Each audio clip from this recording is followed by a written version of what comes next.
araw ay makakasama natin si Energy Secretary Sharon Garin at Transport Secretary Vince Dizon upang magbigay sa inyo ng detalye ukol sa Malampaya Project at New Cadiklan Airport Terminal. Kahapon pa pumunta kami sa Malampaya. Lumipad lang kasi hindi pa pwedeng bumaba tayo doon. Pero we visited the platform ng Malampaya. Ang Malampaya po is 23 years old na. And ito po nag-supply, nung umpisa 40% of the Luzon requirement, now it's down to 20% kasi kumukonti na rin yung reserve. Pero ang pagbisita ng presidente was purposely also to visit yung nagdi-drill na ship na dumating. It's drilling now, three wells, Camago, Malampaya East, and then ang Bagong Pag-asa. Dalawa po, maganda yung prospects. Yung Bagong Pag-asa po is parang prospective pa lang. Titignan pa natin kung meron pero we are very excited kasi mukhang may maganda yung mga chances ng ating mga wells ngayon. I wanted to show sana yung isang slide. Pwede nating pakita 'yon. If you meron o hinahanap mo pa. Okay. But I'll show it to you later So I'll turn it over to Vince muna. Yeah, go ahead. Magandang hapon. Kahapon din, nagpunta ang ating Pangulo sa Boracay, Caticlan Airport at kagaya nung nakwento ni Sec Sharon kanina, yung kwento sa Caticlan, ganun din. No? Matagal nang pinaplano ito, sabi nga ni Mr. Ramon Ang, 2009 pa dapat sinimulan. Nakalipas ang 3 administrasyon at hindi nagawa, hindi natapos. Kaya nagpasalamat si Mr. Ramon Ang sa ating Pangulo na finally magagawa na ang bagong terminal despite all of the challenges over the past more than 10 years. Magagawa na at hindi lang masisimulan kung hindi ang commitment ng San Miguel at ang ng Megawide ay matatapos siya sa loob ng 2 taon. So by 2027, tapos na ang bagong terminal na napakaganda at napakalaki para sa Boracay, Caticlan. So ito'y nakaka-excite at nakakatuwa, lalong-lalo na para sa ating mga turista na talagang minamahal ang Boracay, one of the most beautiful tourist destinations, one of the most beautiful beaches in the world. Magkakaroon na ng world-class passenger terminal by 2027. So ito pong balik lang ako dun sa exploration natin. So nagdi-drill sila today, no? Dumating sila a few weeks ago lang. Etong Viking na nagdi-drill. Magdi-drill yan mga 1 kilometro ng lalim and then it will drill around 2 kilometers more. So mga 3 kilometers yan. Ganun ka impressive ang tinatrabaho nito. 3 wells pa yan, hindi lang nag-iisa. So anong expectations natin? Within the year, we will know kung meron nga or wala, kung ano yung pressure dyan sa wells natin, especially the 2, Camago and Malampaya East.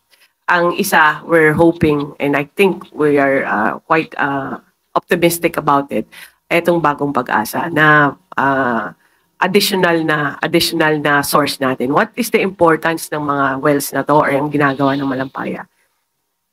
Kasi this provides energy also to the country and it's indigenous. Kahit mag-gera man kung saan-saan na part ng mundo, safe tayo, maproprotektasyon na natin kasi atin yon. And the prices will maintain, we can maintain and the supply we can maintain. Mapipredict natin, hindi yung dependent tayo na nag-import palagi tayo. Kasi like yung gasolina natin ngayon, ini-import natin from Middle Eastern countries, nagkagulo doon, bakit pababa na naman siya? But if we have our own source, which is basically actually electricity, no? This will make sure that our prices are steady. And then ang second is once we know na meron nga, siguro mga kailangan nila mga 6 o 1 taon para i-connect na yan sa Malampaya natin. And then by next year, late next year, we will have electricity from the new wells already. Do we have the slide already? Or wala pa? Or i-explain ko lang. So ang isa ko lang na i-emphasize, ang Malampaya was awarded in 2001. If we have the slide, just show it. 2001 yan. nag-operate siya, 1989. 89 na award. Nag-operate siya 2001. More than 10 years ang development yan. 10 years siya na para i-construct lahat, i-study and everything. And then, hanggang ngayon, nag-ooperate pa rin yan, supplying so much of our electricity. Pag nakikita nyo sana yan yung kung ilan ang mga contracts ang ginawa ng mga previous administration, si President President Marcos, 30 contracts, ang sunod niyan pakonti ng pakonti. Ayan, nakita nyo ba? 30 contracts during, 158 contracts during Marcos Sr. Then, during Aquino, kumukonti siya, 34 contracts. Ramos, 38 contracts. During Estrada time, 18. Arroyo, 22. Aquino, 16. Duterte, 6. Talagang bumabagsak siya. We should have done the Malampaya extension and exploration 10 years ago, at the very least.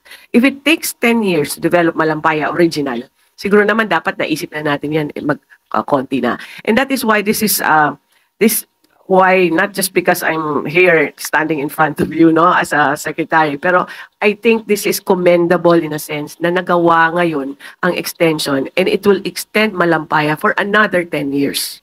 Kung hindi ito ginawa ngayon, mauubusan tayo ng gas. So, with this administration, we have 3 contracts already given out and we have 8 more pending. Dalawa dyan, the first hydrogen contracts, first in the world. Dalawang contracts for BARM, first time also. So 8 yung total niyan. And that's what the government needs to do At na-recognize ng presidente natin na if we want energy security, if we want security and where we get our power, then we need more drilling. So hopefully Malampaya will be successful. And I think with the trend ngayon na padami na yung mga kontrata na we are awarding, then I think the president is not just concerned of your energy needs today or until 2028. I think is concerned of the long-term needs of our country na eto 10 years pa to, alam niya 10 years pa to yung epekto nito. Pero he wants this to secure the future of the next generation. So that's why he went there and I think he deserves such talagang tama yung ginawa na in-extend ka agad ang Malampaya contract because now we are secure for the next 10 years, up to 2037. Okay? Mr. Nadalo, News Watch Plus.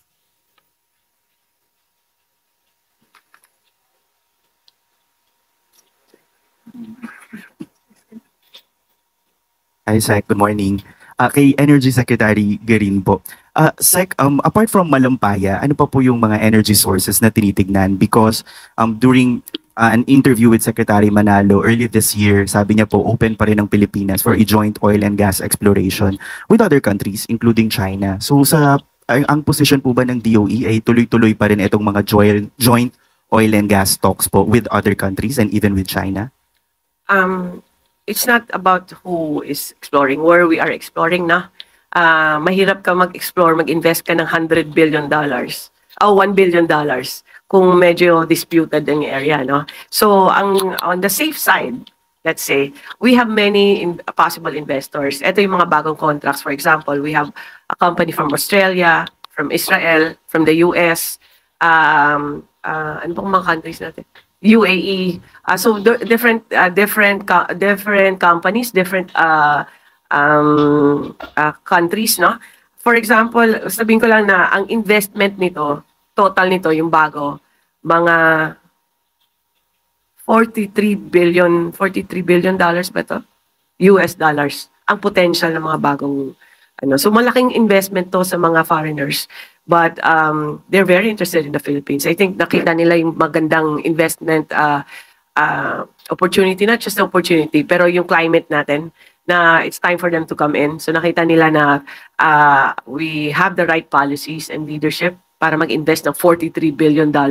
So kaya marami po, hindi lang po Chinese ang interested, kundi marami pong ibang countries. So just a follow-up, ma'am. So is it right to say na hindi po natin ipa-prioritize yung mga areas na disputed at the moment? Because sabi parang sayang din ng time and effort kung disputed pa yung area. Because Justice Carpio said na yung Reed Bank hindi natin na-explore dahil po sa kulang yung political will ano pong stand ng DOED? We have offered those areas, but there are no takers. So I don't think the investors would risk it also. Meron nga tayong existing din na contract na nandun na on that line, but it hasn't been explored yet because there are still uncertainties na.